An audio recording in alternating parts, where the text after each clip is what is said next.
সৈয়দ নুরুল ইসলাম যিনি বক্তৃতা করতে উঠছিলেন, আমি তাকে বসিয়ে দিলাম কারণ আমার তাড়া আছে। তিনি একজন DIG, Dhaka range police officer শুধু নয়, তার সুন্দর বক্তৃতা, ঠিক কিছুক্ষণ পরেই তিনি বক্তৃতা করবেন। তথ্যভিত্তিক বক্তৃতা, বিশ্লেষণধর্মী বক্তৃতায় তিনি অত্যন্ত সুদক্ষ বক্তা হিসাবে ইতিমধ্যেই তিনি তার পরিচিতি লাভ করেছেন। তিনি যে আবার বাঁশি বাজান না এটা আমি জানতাম না। সুন্দর বাঁশি বাজিয়ে আমাদেরকে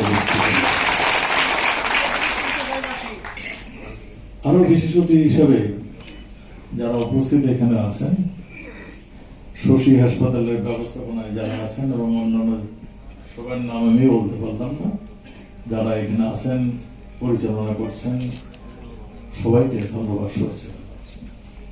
বক্তব্যের শুরুতেই আমি গভীর শ্রদ্ধার সঙ্গে স্মরণ করছি সর্বকালের সর্বশ্রেষ্ঠ বাঙালি, জাতির পিতা বঙ্গবন্ধু শেখ মুজিবুর রহমানকে।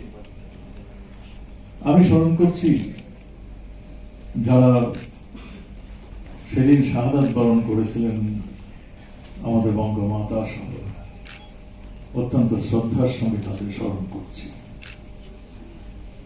আমরা বঙ্গবন্ধুকে দেখেছি, তার একটা ছোটবেলার থেকে তার একটা স্বপ্ন ছিল মানব সেবা, সমাজের সেবা, সমাজকে কিভাবে তিনি এগিয়ে নিয়ে যাবেন। আমি যারা আজকে সমাজ সেবার জন্য ব্রত নিয়ে আজকে নেমেছেন তাদেরকে বলবো, বঙ্গবন্ধুর অসমাপ্ত আত্মজীবনীটা যেন পড়েন। একজন নেতা কিভাবে ধাপে ধাপে একজন পরিপূর্ণ নেতায় পরিণত হয়েছিলেন, তার কিছুটুক হলেও আপনারা তার সম্বন্ধে জানতে পারবেন। আমরা তাকে তার শৈশব থেকে একদম পরিণত বয়স পর্যন্ত আমরা দেখেছি তিনি এদেশের কথা ভাবতেন, এদেশের গরিব মানুষের কথা ভাবতেন, খেটে খাওয়া মানুষের কথা ভাবতেন, কিভাবে দেশকে এগিয়ে নিয়ে যাবেন। আমরা তাকে হারিয়েছি।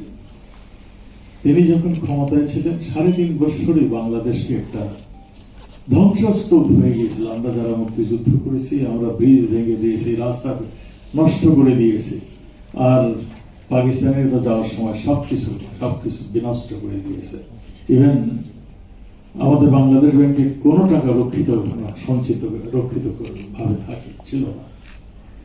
সেই অবস্থা থেকে বঙ্গবন্ধু 3.5 বছরে বাংলাদেশ